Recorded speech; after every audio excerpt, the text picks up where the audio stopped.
Essula ya 30. Laakeeri bwe yalaba nga tazaalira Yakobo baana, Laakeeri n'akwatirwa obujja muganda we, n'agamba Yakobo nti, mpa abaana oba tompe naafa. N'obusungu bwa Yakobo ne bubuukira Laakeeri, n'ayogera nti, nze ndi mu kifo kya Katonda eyakumma ebibala eby'olubuto?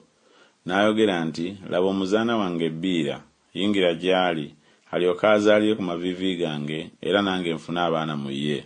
N'amuwa Biira omuzaana we okumuwasa. Yakobo n'ayingira gy'ali. Biira n'aba olubuto, n'azaalira Yakobo omwana ow'obulenzi. Laakeeri n'ayogera nti, Katonda ansalidde omusango, era mpulidde eddoboozi lyange, era mpadde omwana ow'obulenzi, kyeyava amutuuma erinnya lye Ddaani.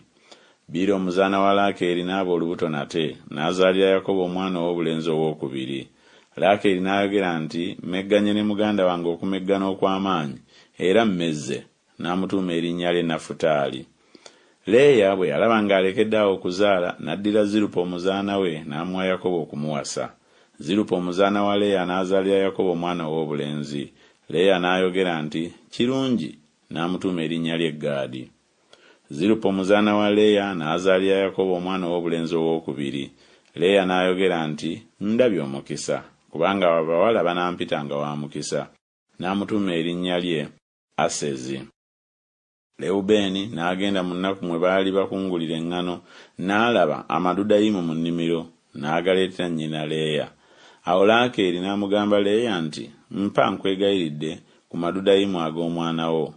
N'amugamba ye nti, kigambo kitono okunziyako baze, era oyagala okunziyako n'amadudayimu ag'omwana wange?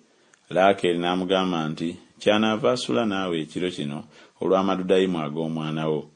Yakobo n'ava mu nnimiro akawungeezi. Leeya n'afuluma okumusisinkana n'ayogera nti, kikugwanira okuyingira gye ndi, kubanga mazima nkuweeredde amadudayimu ag'omwana wange. N'asula naye ekiro ekyo. Katonda n'awulira Leeya n'aba olubuto, n'azaalira Yakobo omwana ow'obulenzi ow'okutaano. Leeya n'ayogera nti, Katonda ampadde empeera yange, kubanga nawabaza omuzaana wange, n'amutuuma erinnya lye Isakaali. Leeya n'aba olubuto nate, n'azaalira Yakobo omwana ow'obulenzi ow'omukaaga. Leeya n'ayogera nti, Katonda ampadde ekirabo eky'obugole ekirungi, kaakano baze anaatuulanga nange, kubanga muzaalidde abaana ab'obulenzi 6. N'amutuuma erinnya lye Zebbulooni. Oluvannyuma n'azaala omwana ow'obuwala, n'amutuuma erinnya Dina. Katonda n'ajjukira Laakeeri, Katonda n'amuwulira, n'aggula olubuto lwe. N'aba olubuto, n'azaala omwana ow'obulenzi, n'ayogera nti, Katonda anziyeeko okuvumibwa kwange. N'amutuuma erinnya lye Yusufu, ng'ayogera nti, Mukama annyongereko omwana omulala ow'obulenzi. Awo olwatuuka Laakeeri bwe yamala okuzaala Yusufu, Yakobo n'agamba Labani nti, nsindika ŋŋende mu kifo ky'ewaffe, era mu nsi ey'ewaffe.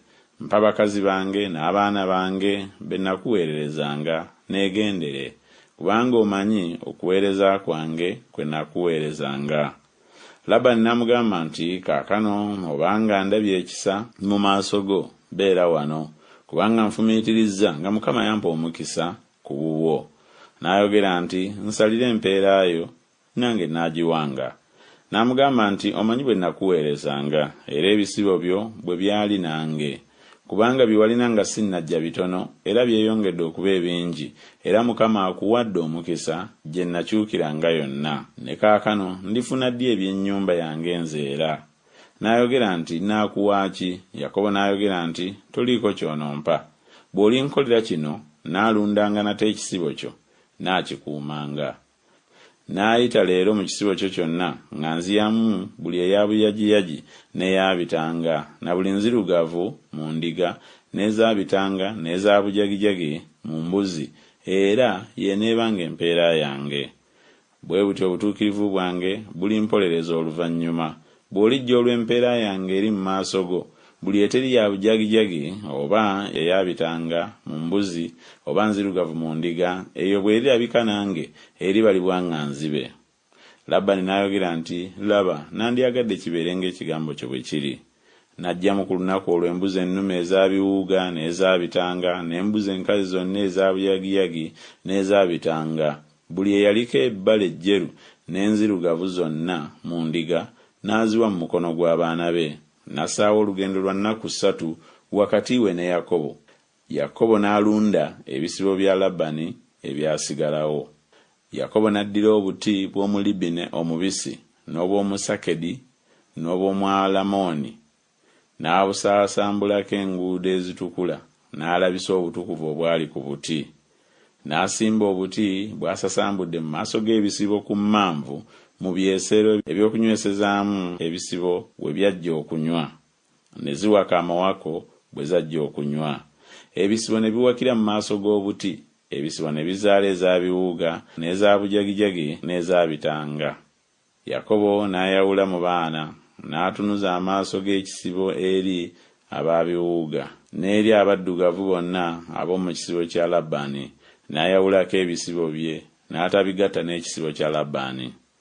Awo olwatuuka ezaalina amaanyi mu kisibo bwe zaawakanga, Yakobo n'ateeka obuti mu maaso g'ekisibo mu byesero ziwakire awali obuti. Naye ekisibo bwe kyabanga ekibi n'atabussangawo. Bwe zityo embi ze zaabanga eza Labani, n'ez'amaanyi nga ze za Yakobo. Omusajja ne yeeyongera nnyo, n'aba n'ebisibo binene, n'abazaana, n'abaddu, n'eŋŋamira, n'endogoyi.